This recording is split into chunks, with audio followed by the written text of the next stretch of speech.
Hey there, my name's Abigail. I'm 32 years old. 5 years ago, I gave birth to my beautiful daughter, Lucy, who has been the light of my life. Unfortunately, my mother-in-law tried on many occasions to steal Lucy out of my life, and today I want to tell you all about it. I'll begin by telling you a little about my husband, Corey, first. Corey and I met at college.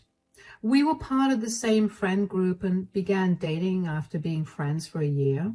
Corey is the perfect man for me. He understands me in a way no one in my life ever has, which is why I was so quick to say yes to him after he proposed to me at our graduation.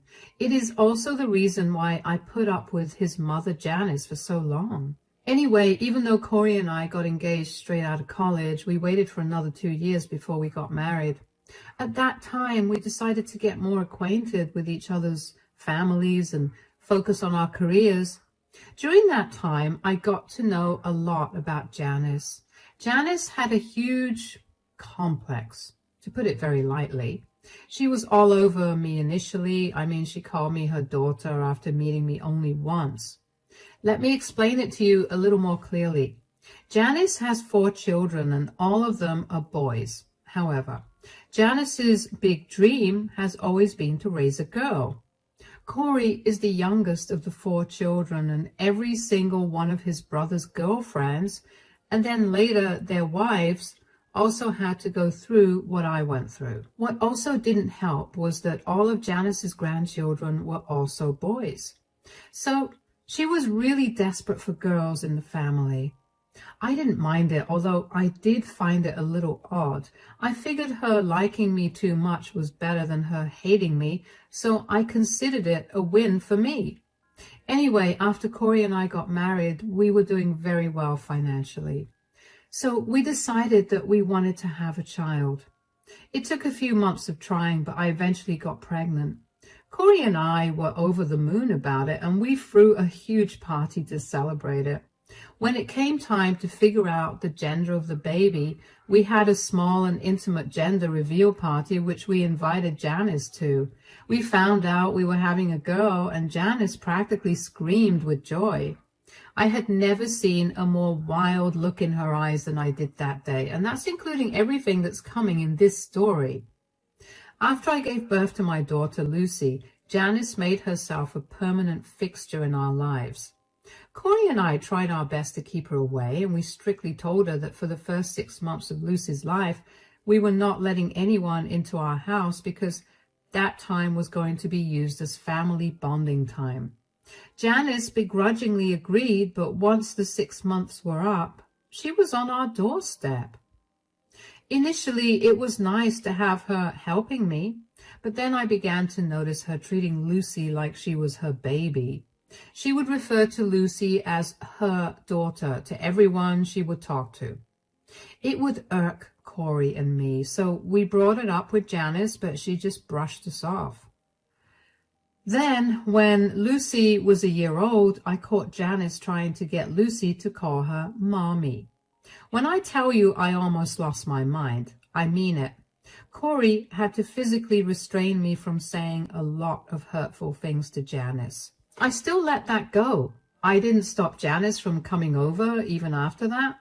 I just made sure to always monitor her time with Lucy. But then one day, after I set Lucy to sleep, Corey and I decided to take a nap as well. Usually we only got 2 hours of sleep tops before Lucy woke us up with her crying. So imagine our surprise when we woke up 5 hours later to a very quiet house. We went to check in on Lucy and she wasn't in her crib. She wasn't anywhere in the house. The entire day it had only been the 3 of us, and I remember I had made sure to keep all our doors and windows locked.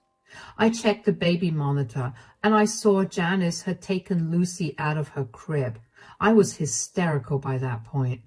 Corey and I drove over to Janice's, and I only prayed that Janice still had Lucy. When Janice opened the door to us, she looked surprised to see her. But I didn't care about that because I heard my baby crying, and I rushed in to grab her. "What are you two doing here?" "Oh my God, That's my baby. Corey, Lucy's in here. Mom, why would you take Lucy without telling us? Oh, I told you guys. You must have forgotten. We didn't forget anything because you never told us anything. You broke into our house when we were sleeping and you took Lucy. I didn't break in. You gave me a spare key to your house and I thought I'd drop in. I rang your doorbell many times and I got no answer. I heard Lucy crying, so I let myself in and took care of her. And you brought her over to your place as well? I just didn't want to disturb you guys. I know how hard it is to sleep with a baby at home. Cut it out with the excuses, Janice. You tried to kidnap our child. Kidnap? I did no such thing. You literally did. The very least you could have done was wake one of us up. You did not have to take Lucy out of the house and keep her here without informing us. It slipped my mind. I'm sorry. No, Janice. Sorry will not cut it this time. You've tried to do enough to undermine my role as Lucy's mother. What are you talking about? What I'm talking about is how you've been trying your best to make sure that Lucy calls you Mom. You tried to parent my child by telling me what is right and wrong for her. You're a first-time mom and I'm just trying to help. Trying to help is not the same as forcing your opinions on my child. Trying to help is giving me suggestions and tricks on how to deal with certain things. That's what I was trying to do. No, you are not. I don't understand why you're doing this only to Lucy. You were never this way with any of our other grandkids. Lucy is my first granddaughter, okay? All my life, I've only ever raised boys, and I thought that I could be a part of Lucy's growth. So just because you never got to have a daughter, you think that it's okay to try to parent mine? That's sick. No, it's not. Look, Mom, Abigail and I have remained silent about your behavior for long enough, but after the stunt you pulled today, we're done. We don't want you near Lucy at all until we decide it's okay. You can't rob me of my daughter. She is not your daughter. Get that out of your head. And stay away from us. Because if you try to come over, I will call the police and report you for kidnapping.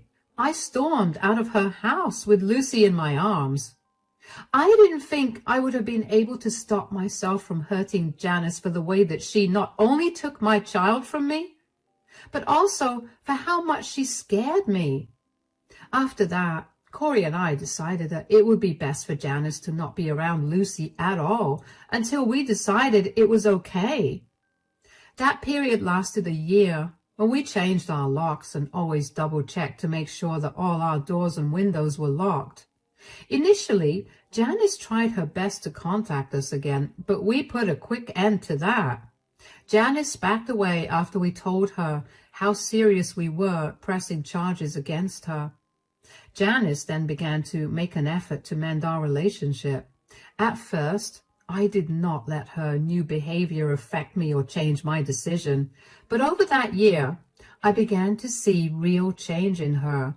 So Corey and I decided that we would let her be around Lucy, but only under our strict supervision. We only made that decision because we didn't feel like it was right to deprive Lucy of being around her grandmother. Janice was just happy to be around Lucy, and she behaved herself in general, so I was happy with that. We didn't have many arguments or issues regarding her complex either. For the next 3 years, everything was great. And then something horrible happened. I was on my way home from work one day. I was driving carefully because I knew how dangerous the road I was driving was. It was a one-way road that led to an intersection, and the road was almost pitch black in the dark. I had heard of many accidents happening on that particular road, which was why I always made sure to drive as carefully as I could. I remember driving and then feeling something hit me, and then everything faded to black. The next time I woke up, I saw the ceiling of the hospital. My head was pounding, but I still opened my eyes fully and looked around the room.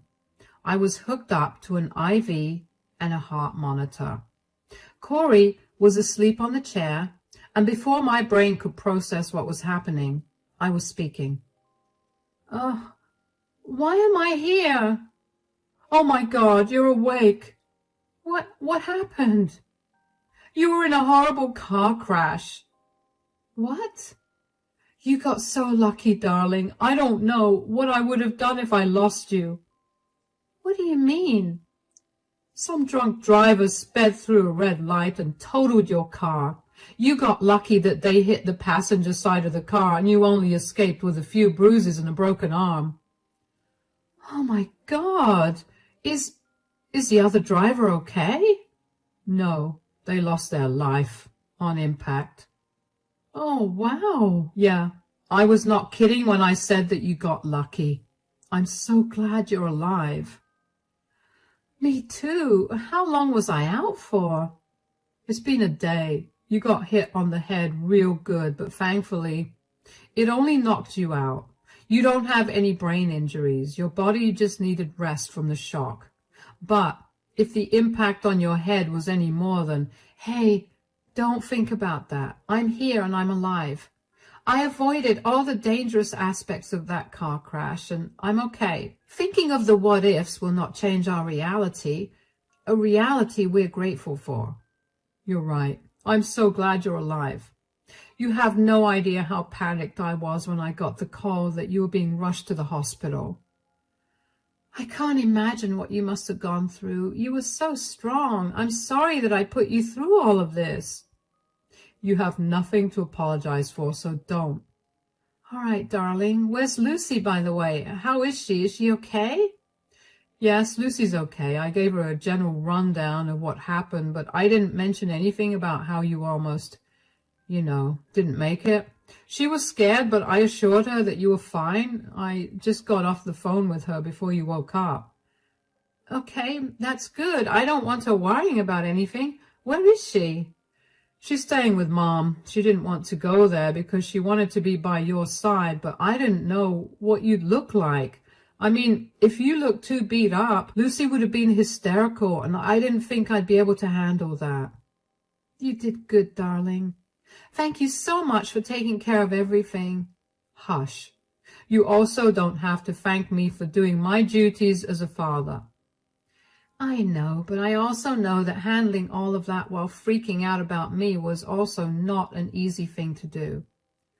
"You're right, but at least you'll get discharged tomorrow, so Lucy will be coming here to meet you, and we can all go home together."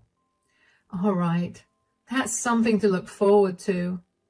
"Yes. So why don't you get some rest now? I'll go get the doctor to make sure you're completely fine."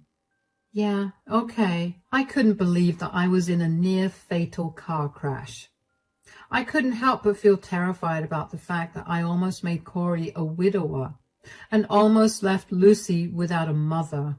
I tried my best to put my thoughts out of my mind so I could rest properly without hurting myself. Corey stayed by my side all day and refused to let go of my hand unless absolutely necessary. That night was the longest night I'd ever spent because my thoughts would not stop spiraling. I finally managed to fall asleep as the excitement of seeing Lucy helped calm me down. The next morning I got discharged and Corey walked in with Lucy. Lucy ran into my arms and began hysterically sobbing while hugging me very tightly. She was gasping for breath and crying, and that worried me a lot. I calmed her down as much as I could before pulling her apart from me a little and asking her what was wrong. "Sweetie, what happened? Why are you crying? Look, Mommy's completely fine." "I thought you were going to die." "What? Why? Daddy told you that Mommy was fine, right?" "Yes, but that's not what Nana said." "What do you mean, sweetie?" "Nana said that you almost died in the car crash." "Okay, but Mommy's fine now. There's no need to cry, sweetie.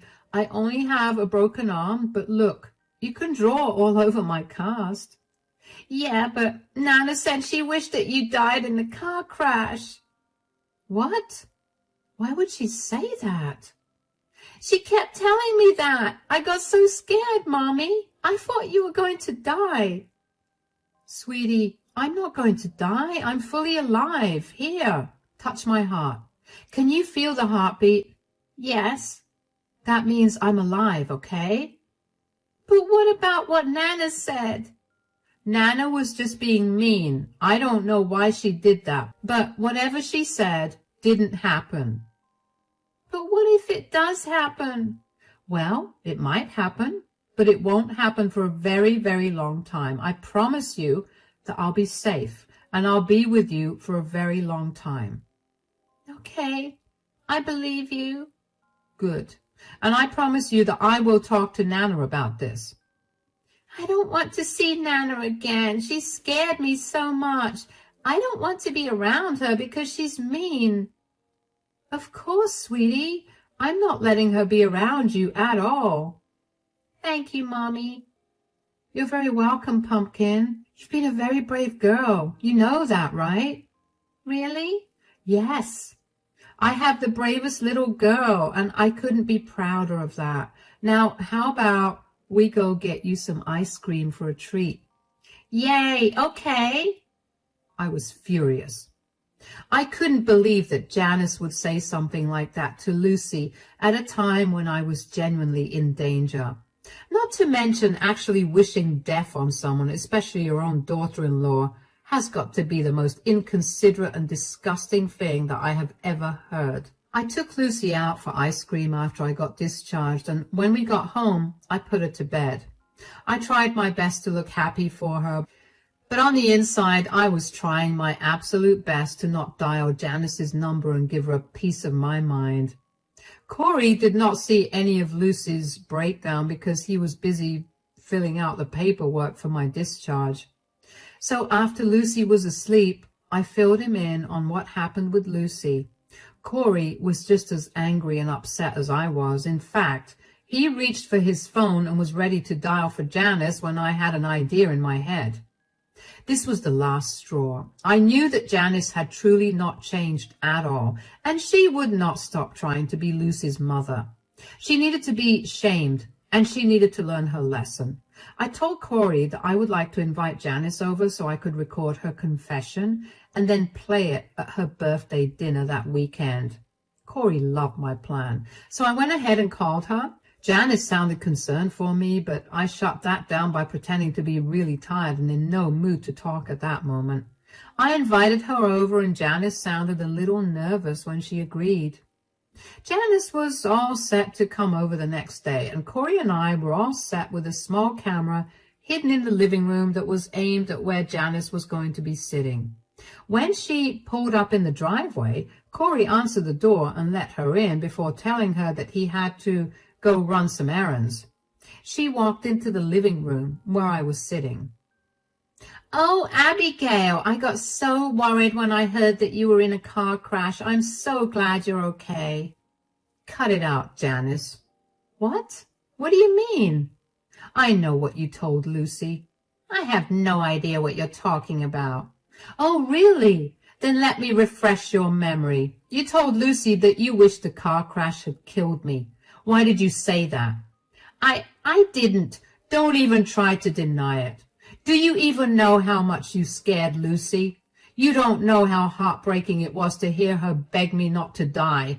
Why would you say something as morbid as that to a 5-year-old? It was not morbid either.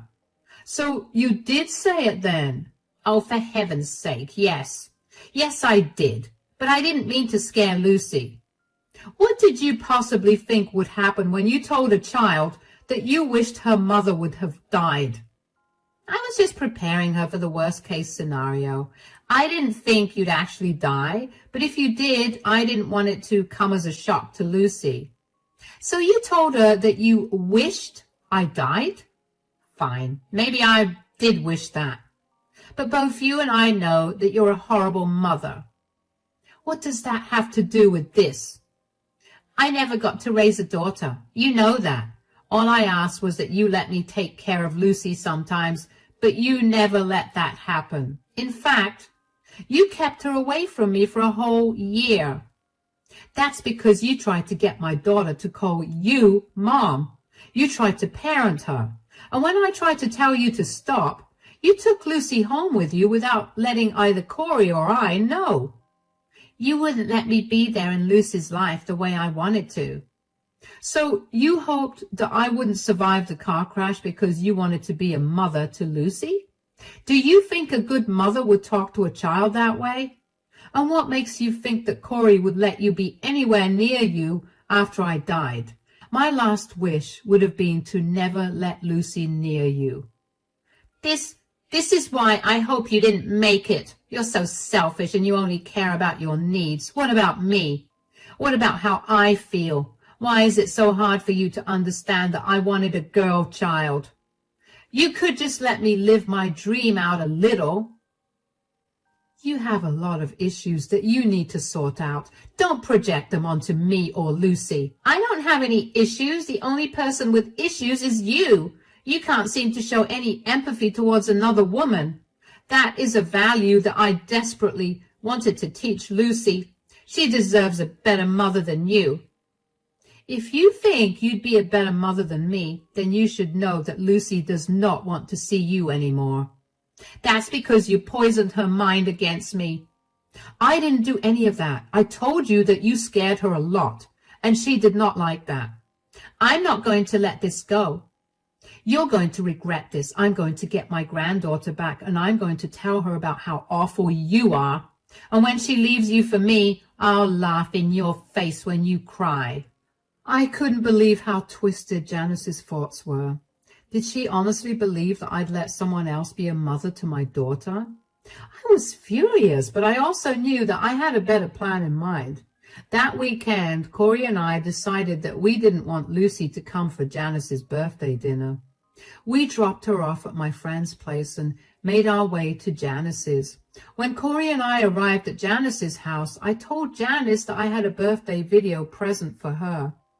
She was delighted, and she let me play it on the TV. She made everyone gather round to watch it. Well, all the chatter among the guests died just a few seconds into the video. Janice's face grew pale, and there she was, confessing that she wished the car crash was fatal for me, and that she told Lucy that so that she could steal Lucy from me. All of the guests looked uncomfortable and shocked. I explained to everyone that this was the reason that Janice would no longer be allowed near my child, and that I would expect everyone to respect those wishes of mine, which I only said because sometimes when we ask one of Corey's siblings to babysit Lucy, they drop her off at Janice's if they had sudden plans come up. Corey and I left after that, so we didn't get to see any of the fallout. I heard from Corey's sister after, and she told me that Janice started yelling that I had fabricated the video, but none of them believed her. They all left shortly after Corey and I left. Of course, Janice called me the next day to yell at me. Why did you do that? Why did I do what? Don't act like you don't know what I'm talking about. How dare you record me without my permission? I had to have proof of how crazy you were. And you thought it was okay to show it to everyone? Do you even know how I'm being treated by everyone right now? I hope they're all treating you like the psycho you are. They're treating me like I'm a disgusting person. Well, you are you not? Or do I need to send you the video of how you behaved and the things you said so you can see it for yourself again? I'm not crazy. I only wanted empathy from you. You wanted empathy from me after you scared my child by telling her that you wished I did not survive the car crash. I told you I did not mean to scare Lucy. Whether you meant to scare her or not, you weren't supposed to say something like that to her. Why is that so hard for you to understand? You've poisoned everyone against me. I told Corey that it was not a good idea to marry you. I didn't poison anyone against you. This is the consequences of your actions. Deal with them now. I don't have to suffer any consequences. You've pitted everyone against me because I express my feelings to you. You shouldn't have feelings like those to begin with. I get that you wanted to have a daughter, but trying to overtake me by trying to be a mother to my child is not the way to do it. You could always adopt a child or try fostering. There was no need to treat me or my child that way. Are you kidding me? Adopting or fostering kids is completely out of the picture. I want to raise a daughter that has my blood in her, not some stranger's kid. Wow. See, this is how I know that you can't possibly be a good mother. Shut up. You need to make this right. Tell everyone that you edited that video to make me look like a crazy person. All my kids have stopped talking to me. I can't look after my other grandkids, and it's all your fault. I didn't do anything to that video at all. I have no reason to lie. They're not talking to you because they're disgusted by your behavior, and they don't want their children to see that and think that it's okay. You need to sit down with yourself, see why you feel the way you feel, and start changing things. Once you become a better person, maybe then your family will get back to you. Until then, stay out of my family's life. Why, you... I hung up the phone on Janice. I could not be bothered to listen to any more of her reasons for her innocence. How she could not see why what she did was messed up was beyond me.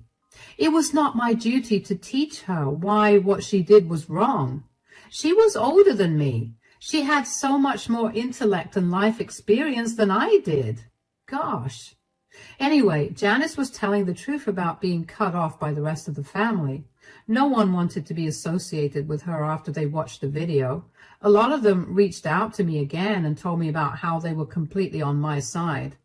Corey's siblings apologized for Janice's behavior because I guess they felt some amount of guilt for their mother's behavior. Of course, I told them they had no reason to apologize. I thought that was going to be the end of it, but I should have been at least a little smarter because clearly there's never an end when it comes to Janice. She always has to get her way, and she'll go to any lengths to get it. Janice decided that even after everything, she still wanted contact with Lucy. She completely disregarded all of Lucy's wishes because she wanted to see Lucy. She filed for visitation rights using her grandparents' rights. Thankfully, I had carefully documented all of Janice's behavior over the years, so I had more than enough evidence of why exactly it was necessary to cut her out of my daughter's life. The court ruled in my favor, and Janice broke down in the courtroom and began wailing. I wish I was joking, but it really was very embarrassing to watch. I don't know if she expected that to sway the judgment, but it definitely did not. Janice still tried to contact me and then tried to tell me that I had cast some magic on the jury and the judge, which was why they ruled in my favor. Janice was progressively getting more and more unhinged. It was concerning, and while I would have loved to do something for her, I knew that I had to put my family first. So after a lot of talking and family discussions with Lucy, Corey and I decided the next best course of action for us to take was to move away. We lived in constant worry that Janice would randomly show up at our door or would even try to break in. We changed all the locks, of course, but her behavior was beginning to scare us. And that's where we are right now. Corey and I both managed to find great jobs in another state, and we're currently packing up all our things to move. I'm incredibly sad that we have to leave all this behind, but I'm glad that I got to have a good amount of happy memories here. I know that with Janice out of our lives for good, there can only be more happy memories, and I can't wait to create those. Wish us luck, and thank you so much for listening to my story.